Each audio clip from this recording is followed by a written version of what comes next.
This just in, Americans too stupid to vote for Ron Paul. At least that's according to a new study just released by the Department of Education. Joining me now live for their reactions are TheCrocnews contributor and senior political analyst Dr. Bill Doolittle and Campaign Liberty member and business owner John Adams. Welcome, gentlemen. Thank you, Karen. Delighted to be here. So I'll start with you, Bill. Is it true? Are Americans too stupid to vote for Ron Paul? That appears to be the case, Karen. What we're seeing is a stupid threshold, if you will, that once reached renders Americans impervious to things like rational thought, or what you might call logic. As you know, I sit on the board of the Department of Domestic Ignorance and Pointless Spending Housing Information Team. And we have been studying this phenomenon since back in 2008 when Republicans showed they were too stupid by selecting John McCain and Sarah Palin over Ron Paul.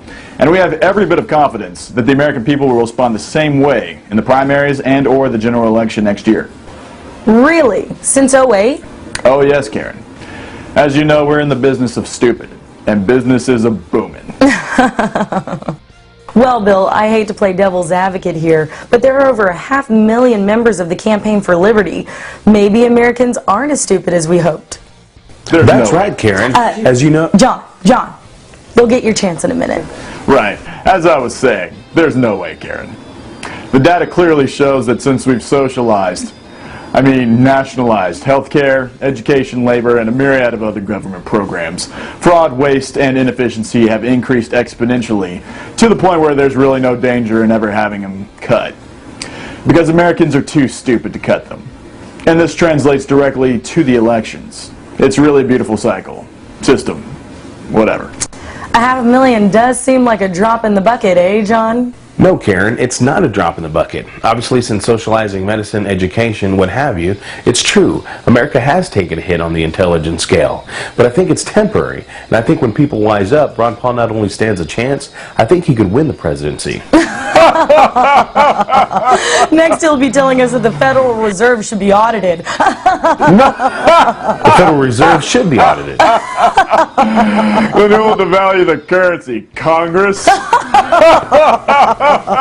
No one should be able to devalue the currency, but that's another matter. This is about freedom and the Constitution, and about a country that needs to decide what the role of government ought to be before it's too late. Look, John, I know that you've read the Constitution, and that you're a business owner, but scholars maintain that the word Constitution literally translates into old list of suggestions that doesn't really apply anymore.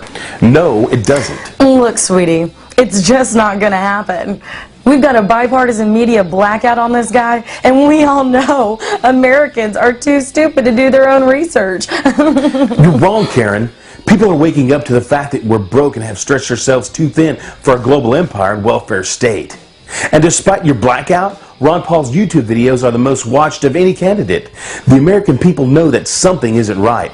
I believe that America is the greatest nation that the world has ever known. Well, and I believe that American people will wake up. And that liberty will overcome Mr. in the Adams, agree to disagree.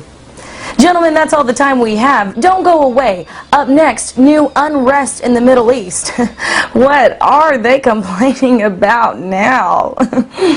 We'll have more after the break.